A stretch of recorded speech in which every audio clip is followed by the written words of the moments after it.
Hello everyone, आज हम start करेंगे chapter number 8 introduction to trigonometry का question number 9। In triangle ABC right angle at B if tan A is equal to 1/√3 find the value of sin A cos C plus cos A sin C cos A cos C minus sin A sin C।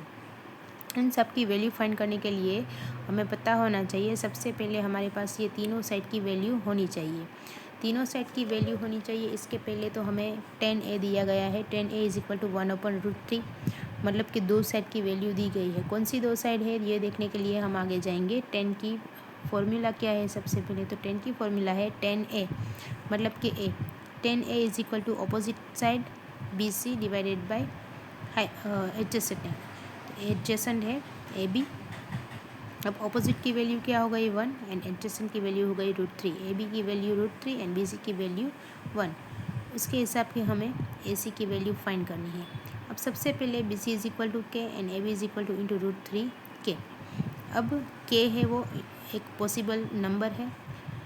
In triangle ABC B is equal to 90 degree वो हमें लिखना है by Pythagoras theorem. अब Pythagoras theorem का use करेंगे हम। Pythagoras के theorem के हिसाब से हम क्या फाइंड करेंगे? थर्ड साइड फाइंड करेंगे AC। AC is equal to into √AB² plus BC²। AB की वैल्यू पुट करी एंड BC की वैल्यू पुट करी, दोनों का स्क्वायर निकाला, प्लस करा, हमें आंसर मिला 4K। जहाँ 4 है वो 2 का स्क्वायर रूट है एंड K का स्क्वायर K हो जाएगा। AC की वैल्यू हमें मिल गई 2K। अब किसकी हमें ज़रूरत है, किसकी नीड है? साइन A की, cos C की एंड साइन C की, बराबर। ये तीन चीज़ की हमें यहाँ ज़रूरत है। तो हम एंड cos A, यस। तो सबसे पहले हम साइन A लेंगे। साइन A को हम फाइंड करेंगे। साइन A, अब साइन की फॉर्मूला क्या है? साइन की फॉर्मूला है opposite angle divided by hypotenuse. Opposite angle क्या है? BC, हाइपोटेन्यूज है AC। BC divided by AC is equal to K by 2K। K cut हो जाएगा, आंसर मिलेगा हमें 1/2। नेक्स्ट है cos A। अब cos की फॉर्मूला है adjacent angle.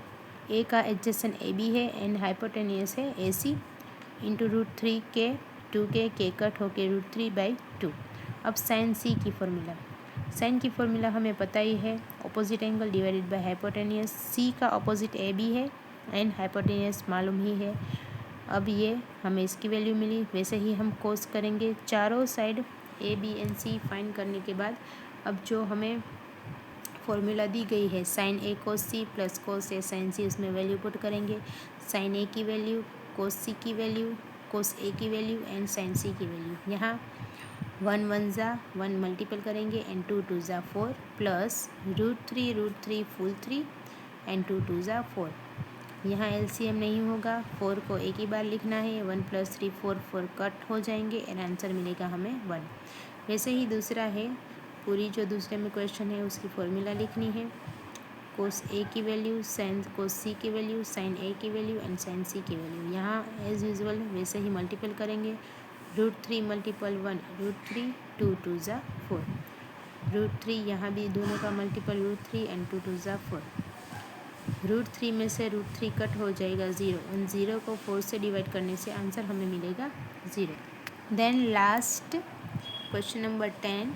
In PQR right angle at Q PR plus QR is equal to 25 centimeter and PQ is equal to 5 centimeter. Determine the value of sin P, cos P and tan P. यहाँ सबसे पहले हमें angle draw करना है PQR, जिसमें Q इसको right angle पे रखना है। अब देखो यहाँ दोनों की वैल्यू PR प्लस QR, इन दोनों की वैल्यू हमें दी गई है साथ में 25 and PQ is equal to 5 centimetre. PQ एक ही साइड हमें 5 सेंटीमीटर दी है। सबसे पहले तो हमें ये एक साइड तो दी गई है, दो साइड को हमें फाइंड करना है। उसके लिए स्टार्टिंग से क्या करेंगे? सबसे पहले लेंगे PR plus QR is equal to 25 centimetre. अब दोनों में से सबसे पहले एक की वैल्यू फाइंड करनी है। एक कौन लेंगे? तो एक हम लेंगे PR is equal to 25 centimetre. QR को दूसरी साइड भेज देंगे।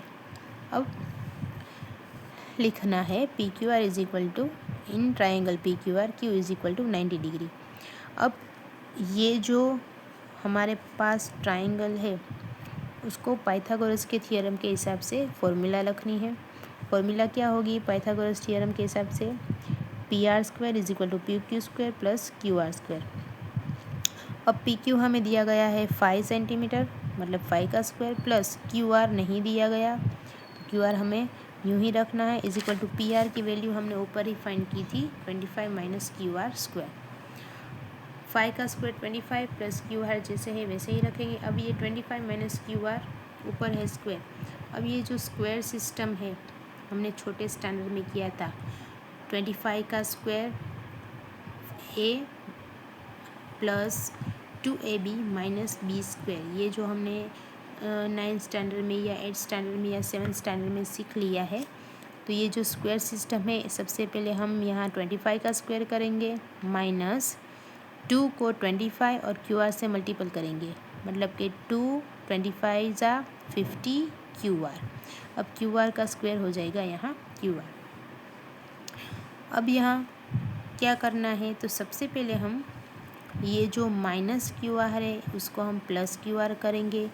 यहाँ से क्यू आर स्क्वायर कट हो जाएगा। माइनस क्यू आर को प्लस करने के लिए इक्वल की दूसरी साइड ले जाएंगे, और ये जो 25 है वो 625 से यहाँ कट करने आ जाएगा, प्लस है दूसरी साइड आ जाएगा माइनस हो गया। अब 50 Q R is equal to 625 में से 50 को माइनस करेंगे 600 रहेगा। Q R is equal to 600 को 50 से डिवाइड करना है तो हमें आंसर मिलेगा 12। अब हमें क्यू आर की वैल्यू भी मिल गई हमारे पास। अब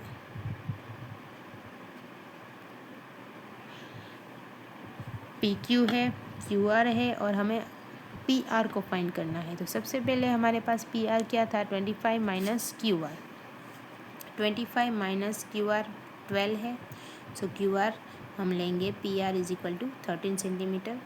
अब individual sine cos and tan को हमें देखना है। साइन की वैल्यू है, साइन की value Q R divided by P R. क्यों लिखी है हमने Q R divided by P R, क्योंकि साइन की फॉर्मूला है ऑपोजिट एंगल, पी का ऑपोजिट हो गया क्यू आर एंड हाइपोटेनियस हो गया पी आर। सो इनकी वैल्यू लिखी, आंसर मिला हमें 12/13। कोस पी की वैल्यू लिखी, adjacent side angle divided by hypotenuse. यहाँ पी की एडजेसेंट कौन सी है, पी क्यू, एंड हाइपोटेनियस है पी आर। सो इसकी भी हमें वैल्यू फाइंड कर ली 5 डिवाइडेड बाई 13। अब 10 की वैल्यू फाइंड करने के लिए हमें जो फॉर्मूला दी गई है opposite angle divided bye adjacent angle, तो ऑपोजिट एंगल है हमारा क्यू आर एंड एडजेसेंट है हमारा पी क्यू, वो भी लिख सकते हो। और 10 की दूसरी फॉर्मूला है sine P divided by cos P. साइन की वैल्यू रखी यहाँ एंड कोस की वैल्यू रखी, 13 कट हो जाएंगे, आंसर मिला 12/5। अगर आपको मेरी वीडियो ये अच्छा लगा तो प्लीज़ मेरे इस वीडियो को लाइक शेयर एंड सब्सक्राइब ज़रूर करना एंड सेव ज़रूर करना। Thank you.